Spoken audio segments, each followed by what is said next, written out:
From Tally to Cali, It's time to wake up. Wake up! Wake up!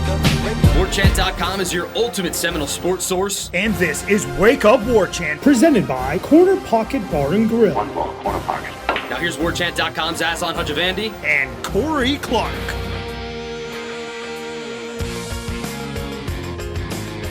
Wake up! What is up, everybody? It's Wake Up Warchant, presented by the Corner Pocket Bar and Grill, Tallahassee, Florida. Coming up on today's show, Corey, Aslan, Jacksonville, observations from practice, and getting to the rest of the Renegade Express mailbag.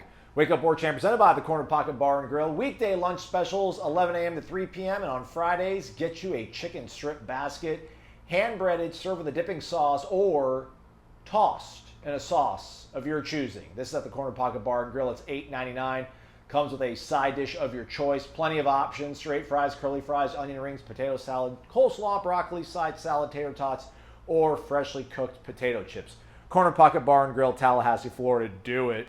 Do it. 2475 Appalachia Parkway.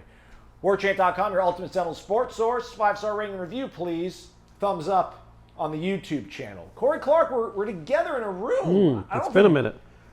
I think maybe like LSU game on the road. As Stephanie was driving us in her chariot, might have been the last time I was looking into your eyes doing a show. No, I would say the Oklahoma game. Oh, I think we were doing it in Orlando. Yeah, right, we did it in right. Orlando. So, yeah, it's been a minute. That was, 8 months ago, 8.5 months ago. So, yeah, it feels You good. used to do this all the time. You used to drive all the way across town to come Can't hang believe out it. in Midtown. Can't believe we used to do that. What nonsense was that? That was 2019 nonsense is what that was. Oh, man. Jacksonville's been hospitable to us. We appreciate it. UNF stepped up their game. There was a Seminole logo spray painted at midfield of the practice field. That's not always been the case. I didn't even realize that. Yeah, That's a good soon, call. As soon as they got done, they started mowing the grass, got even a little bit lower cut, big fence surrounding the thing. The uprights are somewhat legitimate No, now. not really. They're not pipes, though. Yeah, they're PVC pipes. Like 3 years ago when they first did this, everybody, it was PVC pipes into the shape of an upright. But, you win a Cheez-It Bowl, you get some extra money, extra scratch. That's right. Checks Yeah. clear, UNF steps up to it. So, full pads. He wants it to be intense. He wants it to be a grind, Mike Norvell, that is. What did you see? Was it a grinding, iron-on-iron kind of day? It was. I thought Jordan had his best day. I thought the passing offense in general, but especially him, he was, I think I counted it up right. He was 10 of 11 in 7-on-7s, which has not been the case. Not because of Jordan's been off. It's just his receivers have not been getting open with regularity. The offense hadn't been, the passing offense hadn't been crisp necessarily. It was on Thursday. I thought he was really good. I thought the offense in general was really good. At least what are we going to call them? The starters, the first team, the guys getting the most reps. Were really good, and that they should be. They are a good offense, but. Overall, man, as I wrote about the Heat, it's just you can't escape it, right? And that's what they want. That's why they're here. That's a big reason why they're here.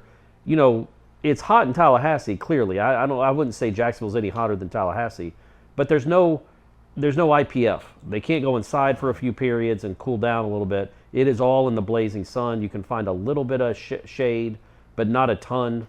And it's one football field, so you're having to split time. Like it's a lot of big bodies in a confined space and a lot of heat, which is, Norvell even said during the part of practice when there was a little bit of a breeze and he yelled out, "Go away, wind," as loud as he could. Like that, he just wants them to fight the elements, to be miserable. And, I thought they handled it pretty well. I saw one walk-on vomiting, nice. But other than that, I thought everybody else handled it about as well as you could hope. They were really sweaty and tired, but that's a football practice in August. I know you said you thought the offense did quite well. Akeem Dent said that he was complimenting the playmakers they have on that other side of the ball, but he's like, they didn't beat us today. Yeah. Just want you guys to know they didn't beat Well, us. he said they finished strong. He talked about the sun. He's like, yeah, the sun was out there with us today. And he's like, but we finished strong. And he did. The defense did. Like that, the last part of the practice, and again, it's so hard to describe. Everything needs context when you're talking about individual plays. It wasn't just, normally at the end of practice, they'll do you get the ball at the 20 and you see how far you can go kind of thing. Right. Or you get 3 or 4 plays together. This was money down. It was basically a cash down drill where it was 3rd and something. They either converted the first down or they had to punt. And each time, I think, except for one, the offense ended up having to punt. So that's what he was talking about, the 11 on 11. And with all three strings, all three rotations of players, the defense outperformed the offense there at the end. The defense did step up there late. There's some takeaways. I should probably have Adam Fuller's Twitter account pulled up on the Operation Takeaway. I know one of them, Biscuit fell, though, so I don't want to. Yeah, that was KJ Kirkland, though. He had the pick. He did catch it. Or no, I think it was Hussey. Conrad. I thought it was Edwin Joseph. Was it 12? 13? I thought it was 13. No, it wasn't. I've got notes. Carry on. Well, dang, I should know that. It was 12. Hussey, you're Hussey, okay. Yeah, so, but it was Marqueaston fell down. Brock Glenn had a bad interception before that. This one wasn't his fault. You know, Marqueaston was open in the middle of the field coming out of a break, just slipped, and it went right to Hussey. But he caught it and ran with it. It was one of 3 interceptions. 2 were by Glenn, and then 1 was by Duffy, and those 2 interceptions were both by walk-ons. But they were still good plays. I mean, they were the one especially by the linebacker. It was kind of a diving catch. A horrible throw, but a diving catch. And look, man, Duffy has a chance to kind of, I don't know, put a foot forward here. Show that he belongs. Show that he can be a part of this team and maybe a big part of this program in the future. And I just wasn't overly impressed with him on Thursday. He made some throws, but as Tokar's talked about, he thought on Wednesday, he said he thought he'd had his best 2 practices of the camp, the previous 2. I didn't think he was all that sharp at all on Thursday. In fact, he hit Deuce Spann for like a 42-yard pass. But Quindarius Jones. A better throw would have been a touchdown. It's a touchdown. Yeah. He had to come back. He kind of slipped and fell to catch it. A better throw, and it's a touchdown. And those are the big moments, man. So compare that, and I know there are different circumstances throwing to different receivers, but compare that throw to the one that Jordan made to Johnny to end Wednesday's practice, where you lead him. Yeah. It was almost, maybe another receiver doesn't catch it. It was almost 2 feet too far, but he catches it for a touchdown. Even a 42-yard catch is an awesome catch, but when you're giving away, now it's hard to score from the 8. And you have a chance for a walk-in touchdown, and you just, it's those little details that he still needs to figure out to be a good quarterback. But he saw him, and he got it to him, so that's a step.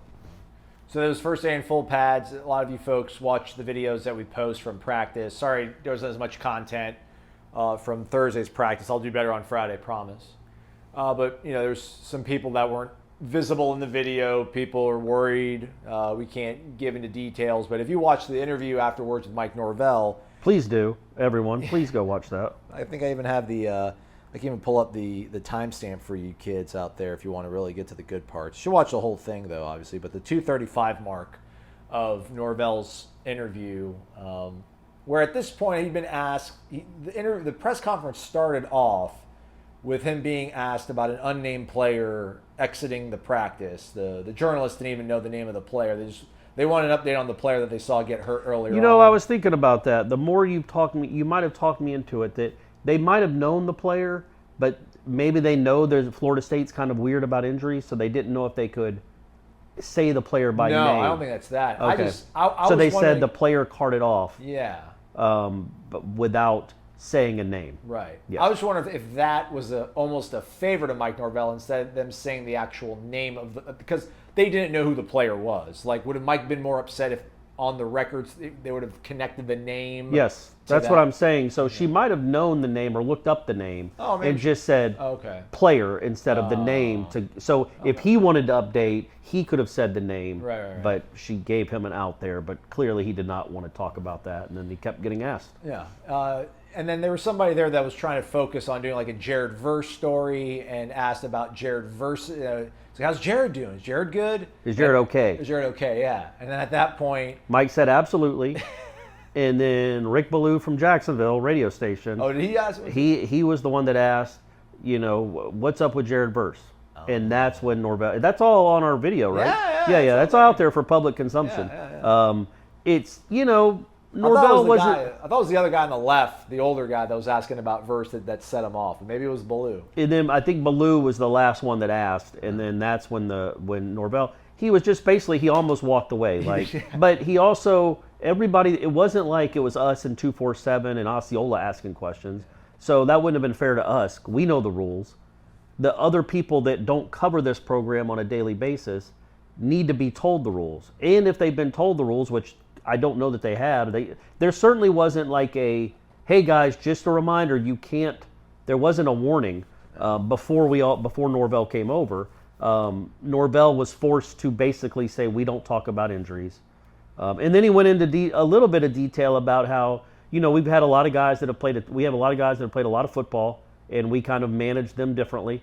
So there's, maybe a little bit of load management going on too. Yeah, I think even maybe in a roundabout way, this somehow was like a growing moment maybe for Norvell. He'll never be comfortable talking about injuries, but to put it in that sort of way, to quell everybody's fears, let them know that, we've got guys that have been here a long time. I don't need to kill all my guys, just enough of them to make this thing worth it out here. So it was good. Everybody relax. All is well.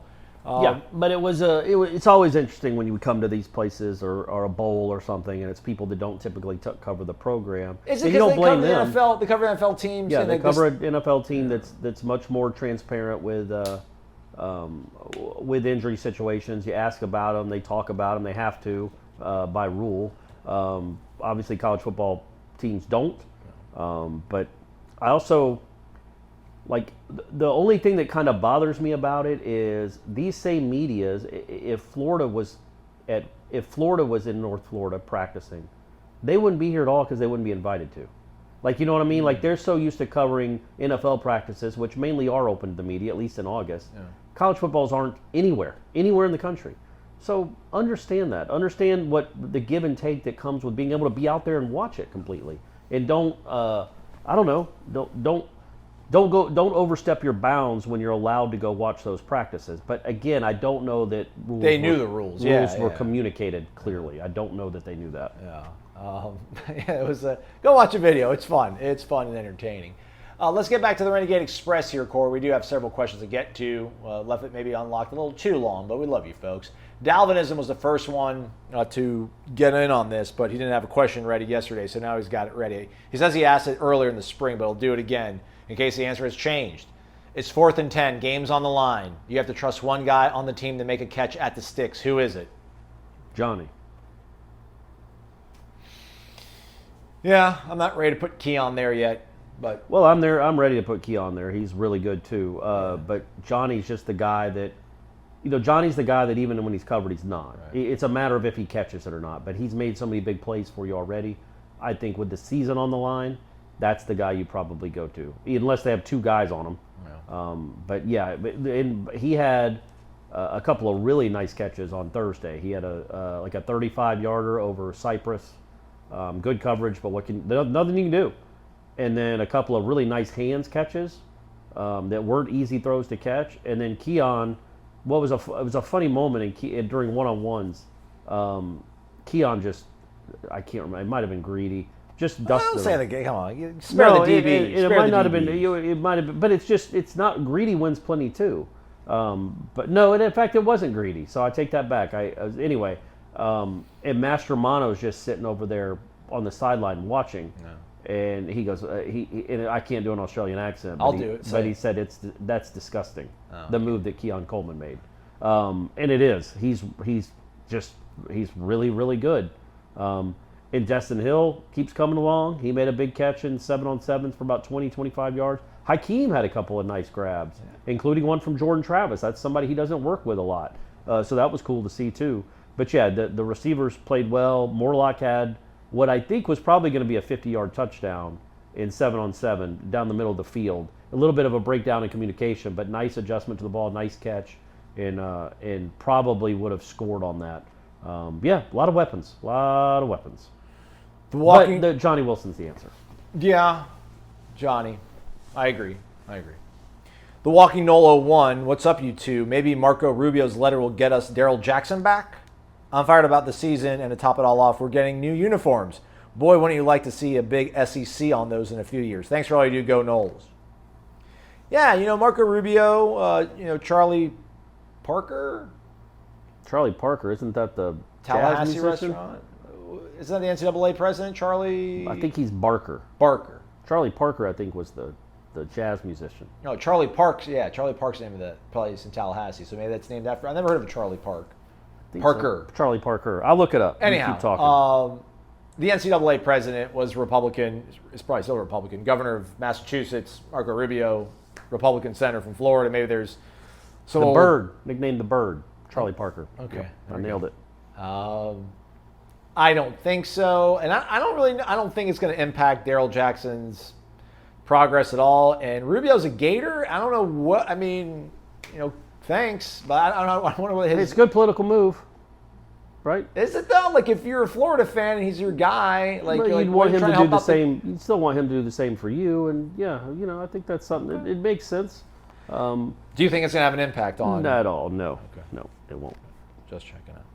All right, moving along here. By the way, but Charlie Parker, the reason I know that, have you ever seen the movie, I think it's Collateral with Tom Cruise and Jamie Foxx? Okay. And Tom Cruise hires him as a cabbie. Tommy Cruise, I call him Tommy, T-Bone. He's an assassin that goes around, Jamie Foxx Right. unwillingly drives him around the city killing people.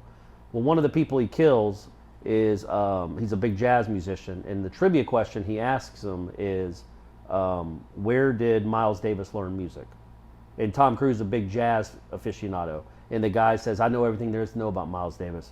He learned it at Juilliard, or wherever he says. Right. And then he shoots him. And he goes, no, he dropped out of Juilliard after 6 months and then went and met Charlie Parker. And that's where he learned to play jazz. There we go. So there you go. Got it. Okay.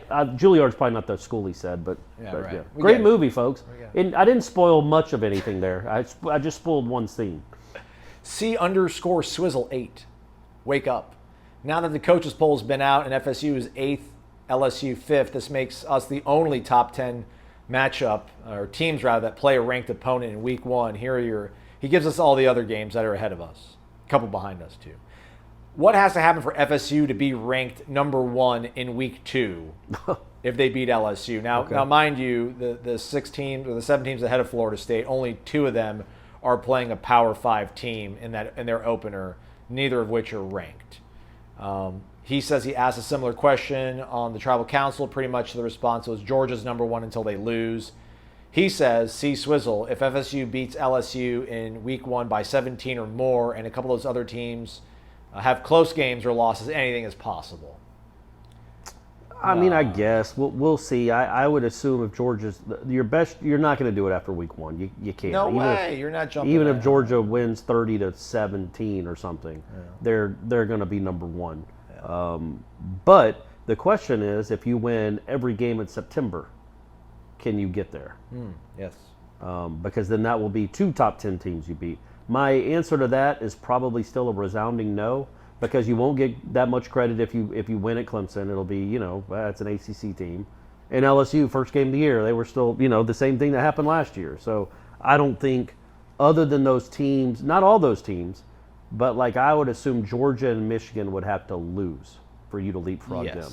The other ones with so many questions, if you see shaky quarterback play at a couple of those schools and they struggle early, and Florida State's clicking on all cylinders with their Heisman candidate, they would jump those teams, I think, but not Georgia or Michigan.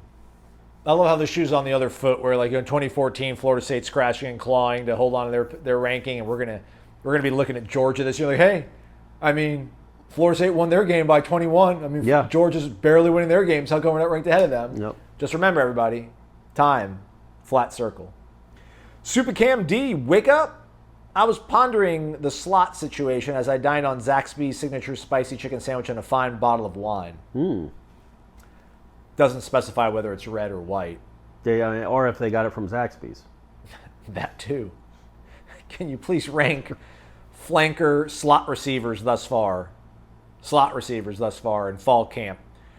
Seems like it'd be a tough call between Winston Wright, Ja'Kai Douglas, Van Dravis, Jacobs, and Destin Hill. I assume Hill and Jacobs would be at slot for now. I would say, look, man, I just think they're all 3 are going to play. I think Destin Hill is ahead of Van Dravius. And I don't say that lightly, because Van Dravius has been good. He was good. He had some nice catches and one-on-ones on Thursday. He is a really tough cover, really tough. But I just think, I don't know, man. I think Destin might start. Like, that's where I am with him now. We're only a week in, but that's where I am now, where I think there's a chance he might start. Maybe not against LSU, but hey, maybe. I mean, it would probably be either him, Winston, or Vandrevius. So either way, it's a first-year player for you starting. I think there's a chance that Destin will start. I think Destin, as impressive as the other two guys have been, I think Destin has been the most consistent of the three so far. Is that what it is for you? Is it a consistency factor? Yeah. And yes, I guess Vandrevius I think probably has a little bit more big play ability than the other two, but by minuscule amount. And I think there is a chance. I think Winston Wright is a Kenny Shaw clone to me, which is a very good college football player, has special moments, but you wouldn't call Kenny Shaw a special college football player. Call him raw. You'd call him raw in 100. Yes. He kept it one, or maybe he kept it 300. I can't remember. It was 10 years ago. He kept it 300. Yeah, there you go. But the two guys outside of Kenny Shaw were special. Right. Kenny Shaw was a very good college football player. I think Winston Wright is in that mold. But there's a chance that, only because we know what he is his fifth year of college. Destin and Vandrevius, both of those guys might end up being special, and they might get there quick. They're not there yet. They're still, raw, like old Kenny Shaw was. Different meaning, though. But I think that if I had to rank them right now, I would go Destin Hill, Winston Wright, Vandrevius. But ask me again in a week. How are we here? Yeah. This kid he did not play organized football for years, Destin Hill. I thought there'd obviously be some case of ring rust. When you have top end speed, you have top end speed. But he hasn't displayed that, I don't think. It's not even that, right? Yeah. It's not like he's just running by people. His speed is on display in and out of breaks and finding holes in the defense. He is obviously very fast, but it's not just deuce span running down the field full speed. This guy has real wide receiver ability. Yeah, crazy. Yeah. And Vandrevius is, again, ask me in a week, man. That kid might start putting on a show like he did in the spring. Yeah. Well, I imagine so. Yeah. VitaminEnergy.com, promo code Warchant BOGO. That's Warchant BOGO. Stands for buy one, get one free. Sometimes I've been at the grocery store lately and it's like buy three, get the fourth one 50% off. And I'm like, what? Buy three? But no, Vitamin Energy is like, just buy one. We'll give you another one free, equal or lesser value, because you're a Florida State fan and you listen to this podcast. So use that promo code. The flavors are all great. I've been partial to the Vitamin Energy Immune Plus for a long time, the Tango Orange flavor. But perhaps the Mood Plus is my favorite just in terms of its effects on me. The vitamins, the energy, the combination of both, the lack of sugar, the lack of a sugar crash makes it a winning combination. VitaminEnergy.com, promo code WarChampBOGO. Shake it and take it. Try it. You'll like it. VitaminEnergy.com. Picking it back up, Corey. Seminole Life. How's it going, fellas? It's good. It's Good. Thanks for asking. What second string guys do you think will be starting by midseason or by the end of the season? Offense or defense? I'll take you either. Thanks, guys. Who's running second team right now? Can we give that away? I don't think we're even really allowed to talk about that. Yeah. But Justin honestly, Cryer, though. Justin Cryer's a guy that, going into the season, he's the one that, went to Northwestern. The transfer from Northwestern, the linebacker, I think they like him. I think the better question is who that maybe you weren't expecting to play do you see being in the rotation and being a big part of the team? I think Cryer is an answer there. I think Briggs, for me, is an answer on the defensive line. I also think Fisk has a chance to be a star. He's just doing some things, gang. We'll see. Again, take it all with the grains of salt because it's still the first week of August or start early second week of August. But Fisk has been really good, but we knew he'd be in the rotation. I would say Azarie, Briggs, and I think Cryer's a good answer, man. I think that's a good answer. Yeah. On offense, I guess Destin Hill, yeah. I think Winston Wright too. That's a guy that going into camp, I'm like, man, I don't see him being part of that starting three. Maybe if his health holds up and he keeps gaining confidence, maybe he can hold off Destin and hold off Vandrevius. So, do you think any of those young freshman defensive backs, do you think KJ Kirkland is a guy that?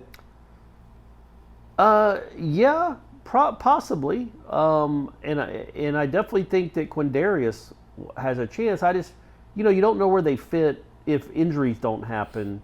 Who do you take off the field to put them on the field? Right. But I think both of those guys can work themselves into the rotation. I always come back to this, the thought of this.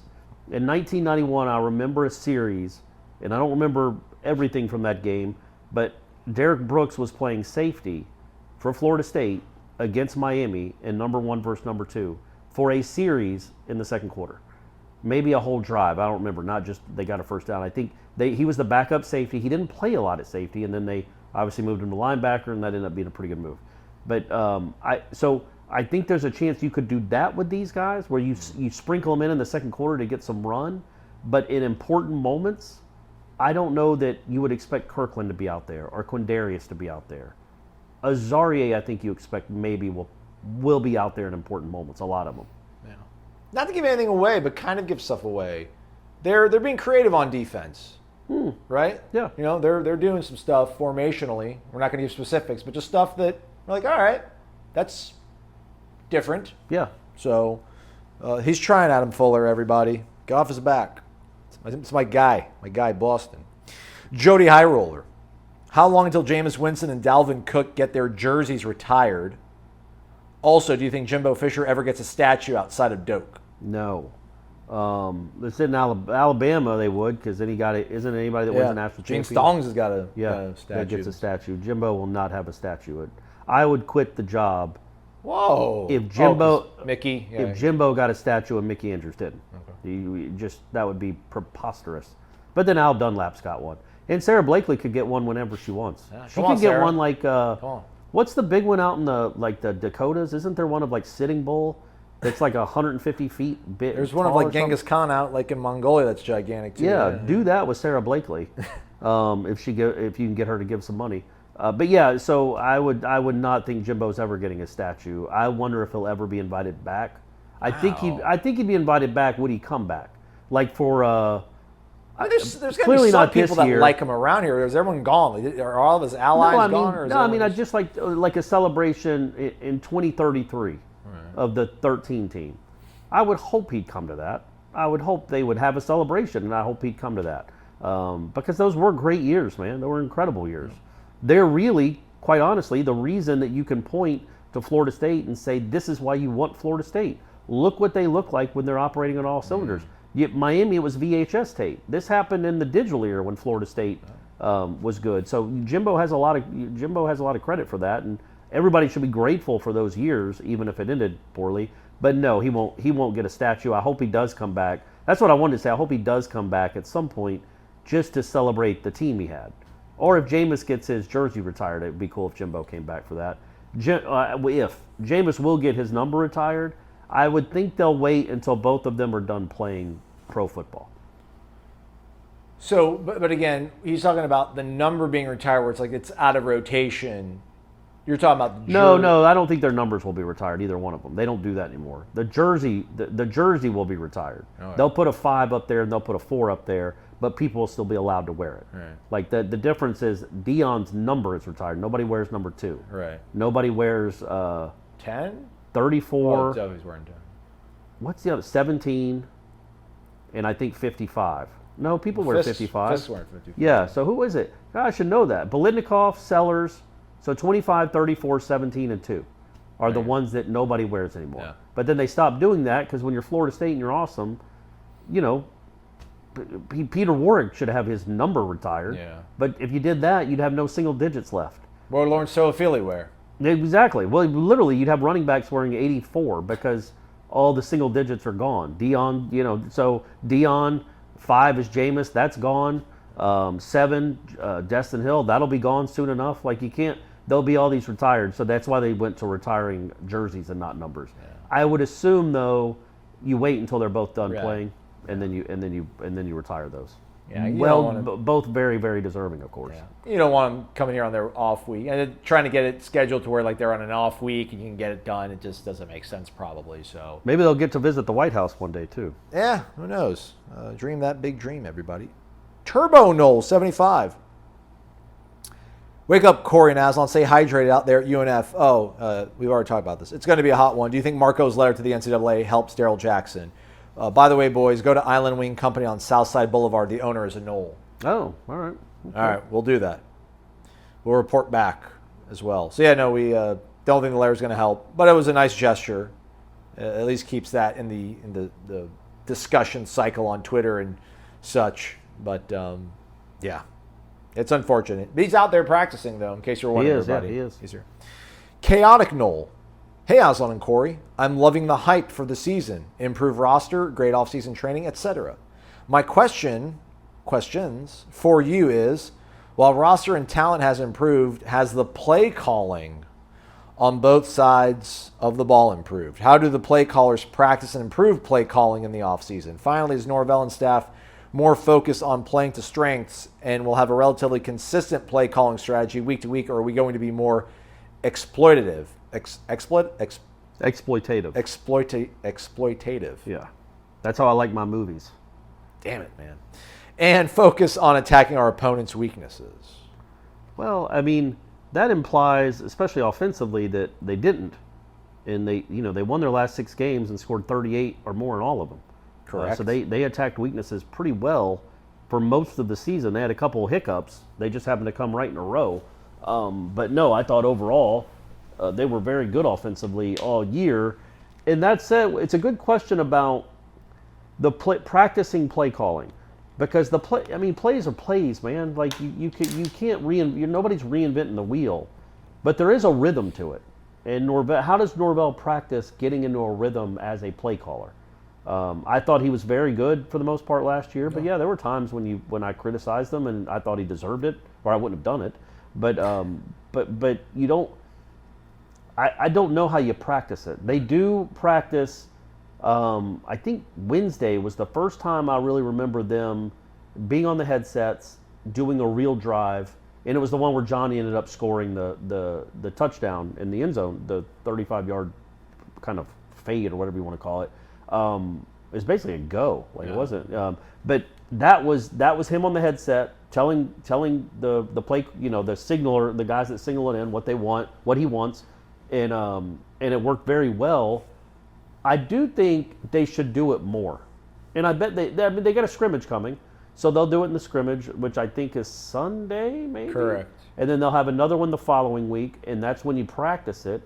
But I don't know that they're doing a lot of it during real practices. They're just practicing executing the plays. And then he'll know, the night before LSU, the plays that they run well that he thinks will really work and be exploitative. Nice. Exploitative. Against LSU, and have that in the notebook or whatever he has to call plays. But I don't know how you practice. Like, I think that's the question he's asking, right? Is like getting into a rhythm, or like, hey, they're not very good at pass defense, so we should pass more.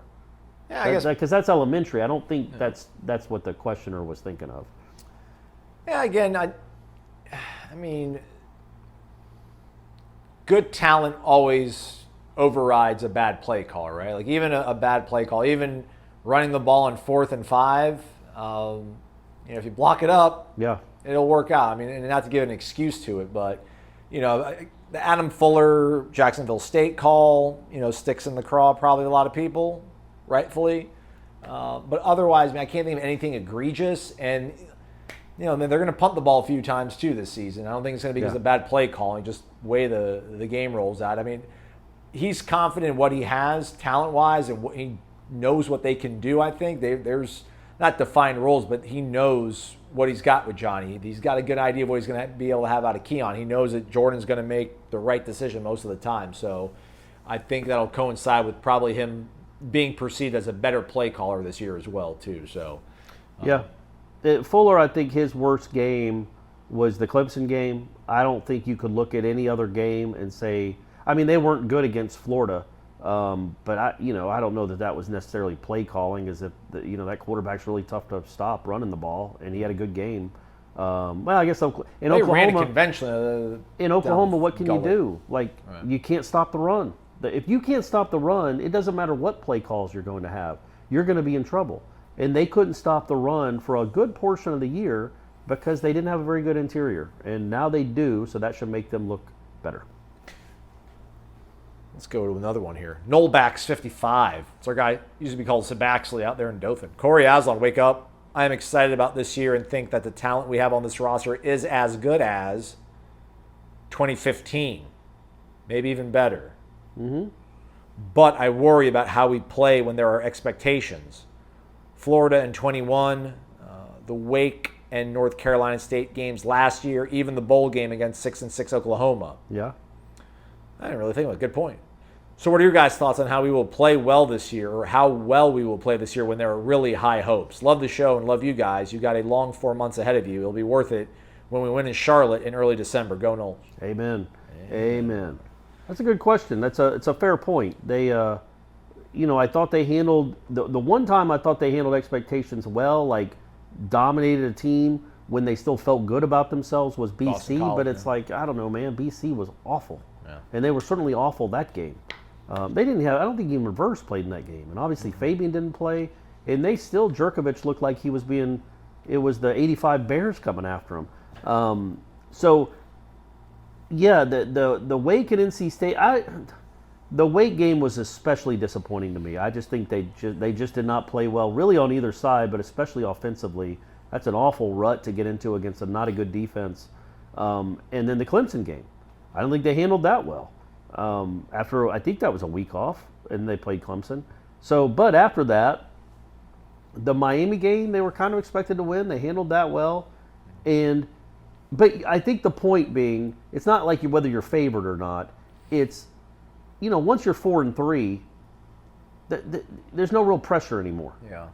There just isn't. And so yeah, they went on a run, but yeah, they kind of did it in the darkness. And then once they got into a chance where, man, this could be a special season. We might be really, really good and finish with 10 wins. They struggled against 6-6 Florida, and they struggled against 6-6 Oklahoma. So that's a fair point. So that is a question that you always have to take steps as a program, man. And handling expectations is one. It's a step you have to take to be one of those programs, and they haven't done it yet. I would say, right? Like if they go out and play well against LSU, if they get through. If they go into November with one loss, I feel like you can say they've handled the expectations very well, all things considered. I almost want to say, I think the North Carolina win in 2020 was the first time they had real, true, big-time success in the middle of the season that mattered, but they had already lost games at that point, and the season was a lost cause, so it's even hard to Well, then they went and got ripped by a bad Louisville team. I know, the next week. Beating Miami in 21 was a big deal for the fan base, but in the scope of going after any kind of big-time trophy or accolades didn't matter. Even that game, they had a big lead and blew it, and then had to come back late because Jordan and Parchman and Jakai. And then, I think the 2021 Florida game is a good example of that, where you had everything to play for, they didn't have anything to play for, and you kind of, I thought, buckled a little bit under the pressure, but also you didn't have a lot of talent. You didn't have this kind of talent. That's the number one goal, is to put talent on a roster, which they have done. They do play hard. Can they handle expectations and not melt down in the moment? I would say that as bad as they played at times, especially defensively against Florida and Oklahoma, there is something to be said for getting those stops when it mattered and for winning those games. Those should give you confidence.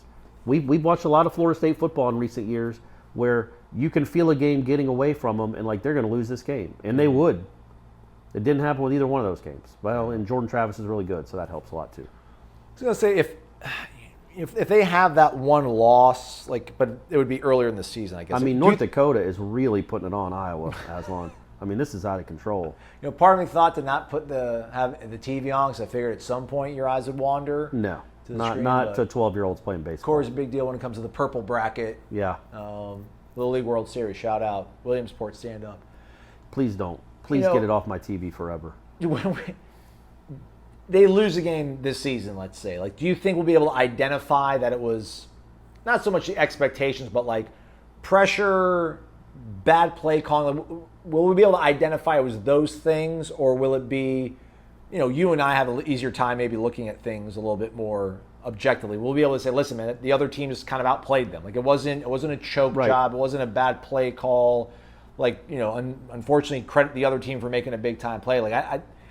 I hope it's the latter, that we'll be able to kind of identify and tip our cap, which doesn't make things any easier. But, man, everybody on this team has kind of embraced the fact that they all came back to chase a natty, to chase a chip. So I would hate to think that what they all came back for, to run it back, this thing that it's in the forefront of their mind, that if they're close to it, that it's going to feel they'll be flying too close to the sun. Like they'll feel the heat and they won't respond well to it. I'll be a little bit disappointed in that. But I know it's one thing to talk about it, and it's another thing to actually have to live through it and deal with it. Yeah, it is. And, I mean, you can't know until we see it, right? I don't think they're they're number 8 in the country. They're not number 1. They don't have the weight of the world on their shoulders.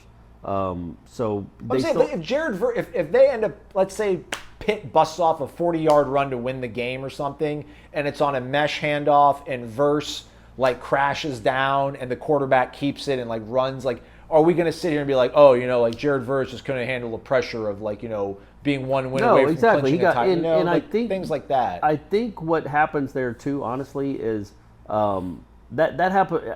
You can't really judge the whole mindset of a football team. Mm-hmm. I don't think you can say, well, the whole team buckled down. You can tell when a basketball team is tight. Mm-hmm. There's only 5 of them, and they're bricking 3-pointers they normally make or airballing it. You're like, well, yeah, he's nervous or he's not feeling it. He's the emotions or the stage is too big right now for him. He needs to settle down.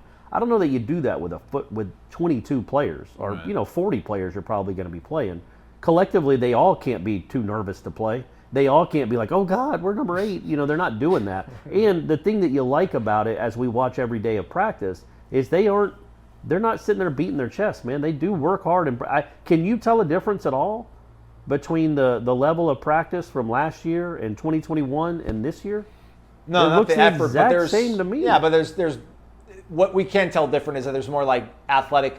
That's talent, what I mean. Yes, but effort-wise, but correct, effort in work, in sweat, and all that, it looks all the same. It's a carbon copy.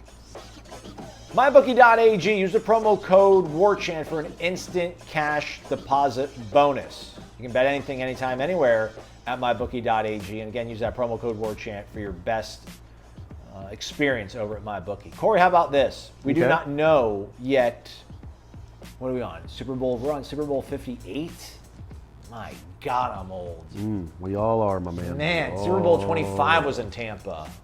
Whitney, God rest her soul.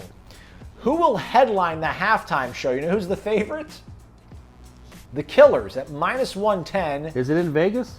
It is. That would make sense. They're from Vegas. Okay. U2 +150. Imagine Dragons +200. Metallica +600. I think that's just throwing your money away. Taylor Swift +200 also feels kind of reckless. Isn't that one of her songs? What, Vegas? I don't know. No, Reckless. Maybe. It's a line from one of her songs. One of the ones I know. Come on, she's written 100 songs. I'm sure she used the word reckless at one point. Yeah. Would you, if you had $100 from a pillar in your pocket, would you put it on the Killers to headline the Super Bowl? I say this with all due respect because I do love the Killers. I really do. I shouldn't say I love them. I like them. You guys have a good relationship. Not a big fan, but a sizable fan. Yeah. Are they big enough to play the Super Bowl? Yeah, I don't think so. I mean, who was it last year? You go from Beyonce and U2's played it, Prince, Bruce Springsteen. They've had these so the Killers, 3 super super acts. They had Beyonce and then Jay-Z, or not Jay-Z. But there was 3 major huge acts that each had portions of a Super Bowl not too long ago. So anyhow, go to mybookie.ag. You can bet on anything, anytime, anywhere. PGA, FedEx Cup playoffs, all that stuff. Check it out, mybookie.ag. Promo code WARCHANT. All right, Corey, winding things down slightly. I think 4 more. Maybe Adele. Doesn't somebody have a residency in Las Vegas right now? Yeah, I think Adele does, actually. Adele might, so maybe that would be she might have already played it. I don't know. Did you ever see the... I bet you can't even find this on YouTube. And I just bring this up because we were just talking about Vegas. Robert Goulet was kind of a Vegas act, right? Mm-hmm. Did you ever see Will Ferrell impersonate him on SNL with a Robert Goulet sings the hits, but they're all rap songs? No. And he's singing the real lyrics to rap songs that, include words that you can't say. Yeah. Especially if you're Will Ferrell. but he's out there singing them. Oh gosh. I mean, it's he's doing it as Robert Goulet, and it's actually very funny. But I bet you can't even find those anywhere anymore. No. Goulet. PCB Noleman. Speaking of which, we'll be in Panama City tomorrow. So that's come hang right. out. Saturday. That's Come right. hang out. Big booster event. Sharkies? Sharkies, man. Sharkies, absolutely. That's a good. If I had a place on the beach, that's Yeah. what I would call it. California Dreams, the spinoff that, well, not spinoff, but it was like NBC daytime children's Saturday program that came on after Saved by the Bell. It was like, based on like, a coastal town in California, and they hung out at a beach bar called Sharkies. There you go. There See? you go. I could be a part of your trivia team, Perfect, Corey. man. That's Draft big- that's me, man. big time, man. Draft me. Wait up! Corey, you guys were talking about the unbelievable depth on the offensive line the other day. Back under Coach Bobby Bowden, he had, I believe, what they called the pony offense, or something like that. He would pull the entire second team, or he would put the entire second team in during one series during the second quarter, even if it was a close game. I think he developed depth and real pride amongst that second unit. That might be something to try in some games. Not LSU or Clemson, though. Yeah, it was called the Kentucky Derby offense. They did it in '93. We've talked about it, I think, a few times on this show over the years. But yeah, you have to have. It's so condescending. I don't even think that's the right word. There is a word for it, though, that you're playing a game, a conference game, that you put in Arrogant? Arrogant. It's so arrogant that you put in your second teamers for a play. Just one play, but it's still a play when the game is still very much in doubt. And I remember Cannell threw like a 78-yard touchdown to Lonnie Johnson against Clemson when they were the second team in '93. Yeah, but I guess Lonnie Johnson. But anyway, Cannell came in, and Charlie Ward's the Heisman candidate. He's going to win the Heisman. And Cannell's in there taking a rep in the first or second quarter. And then they brought it back when Winkie was quarterback. And they brought it back when Ricks and McPherson for the 2002 season, I think, when they thought they were going to be awesome. And they were like, we're going to let McPherson and those guys get a one rep in all these games against Duke and whoever. But I think it ended or it should have ended when they did it with Winkie and Outson threw a pick six against Georgia Tech, and that game ended up coming down to the final minute because of that play. If they don't do that play, if Outson doesn't throw that pass, the game isn't in doubt in the fourth quarter, but it was because you have a backup for no reason throwing a pass in the second quarter of a close game. I think the better option there is to get a big lead and let those guys play a lot in the third and fourth, late in the third and all the fourth quarter. But I will say I do think you will see some rotation at times with that starting offensive line. I don't think that starting offensive line, even if there's no injuries, I don't think it's set as these are our five guys and these who are playing. I think they will work in other guys during the course of a game, in a close game. I don't think they'll do a mass hockey line shift in these games, though. Bobby Bowden, top 50 all-time sports standout, sports star, fortunate enough to not have lived in the Twitter era of his coaching and playing career. Buddy, I think everybody that did live in the Twitter era was fortunate to not live in the Twitter era, right? Don't you think? Touche. I don't know, though, man. I think they're going to find five, and they're going to roll with five, I think, mostly. You think so? I get the whole, like, there might be certain situations, certain matchups where they think, certain player gives them a better chance, but I don't know. I don't believe that to be the ethos of an offensive line, man. I just think your five best guys are always going to be your five best guys, no matter if you're playing a undersized FCS team or if you're playing Georgia. Just feel like, your same five guys every Saturday are probably going to be your best five guys. But they've got a lot of options, so good luck to Alex Atkins in trying to figure that out. Grumpy BK, wake up. Can't believe it's mid-August, 3 weeks to go. Simple yes/no question. Okay. In your opinion, does Florida State University announce that they are joining the SEC or Big Ten by August 16th, 2023? No. Next question. But if the question was, does FSU announce they intend to leave the ACC by August 16, 2023? I was going to say that would be the better question.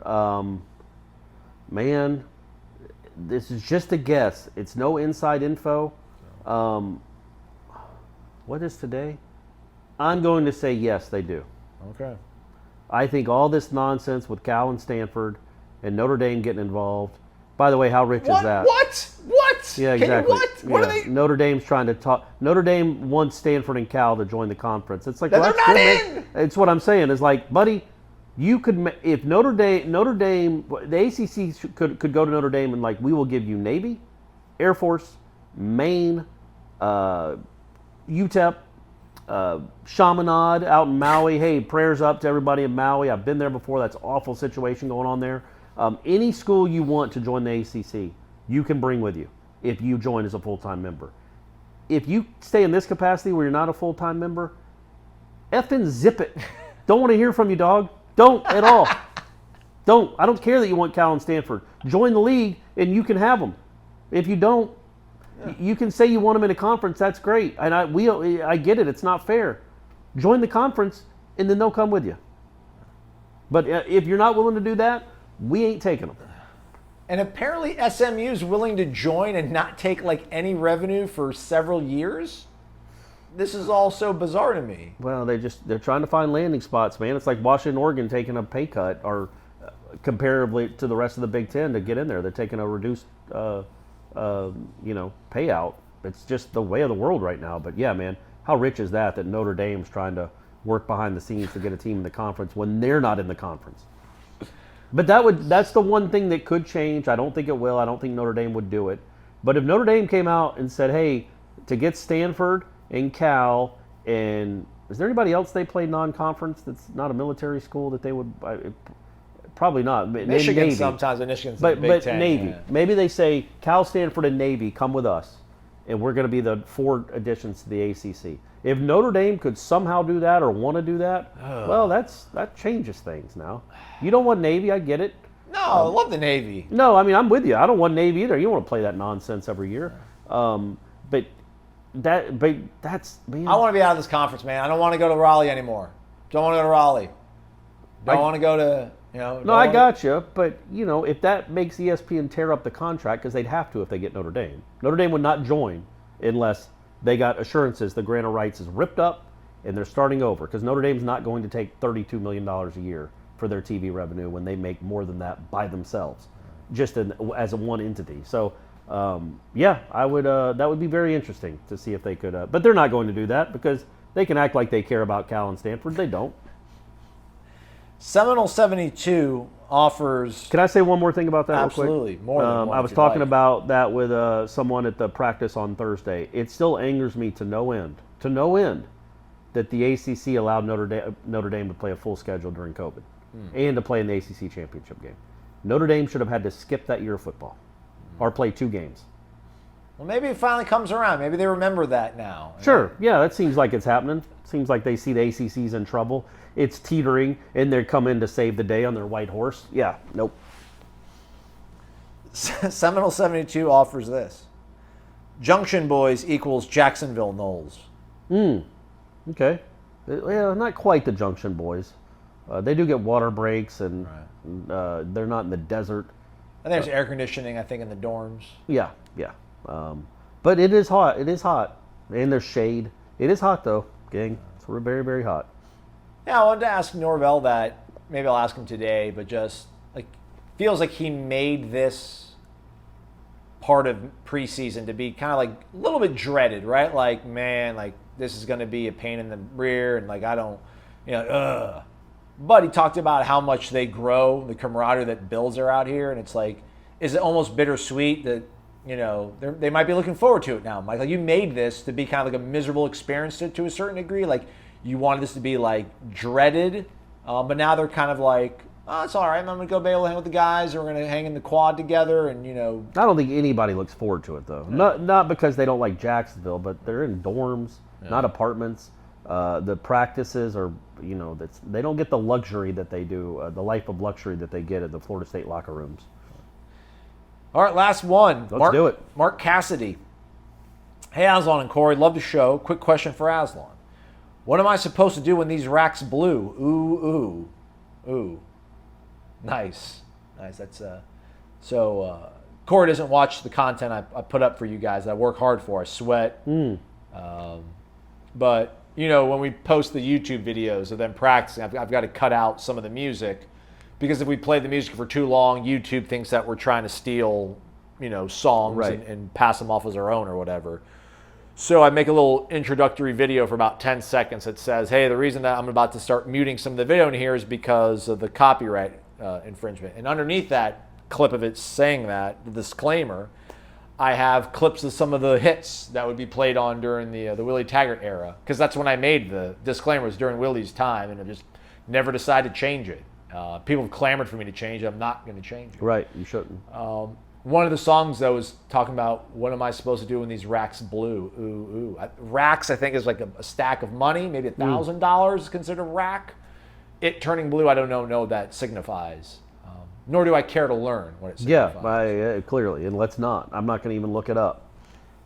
In closing, my wife and I drove about 5 hours round trip from Crestview to try the Corner Pocket Bar and Grill. The food, amazing. We will definitely be back soon.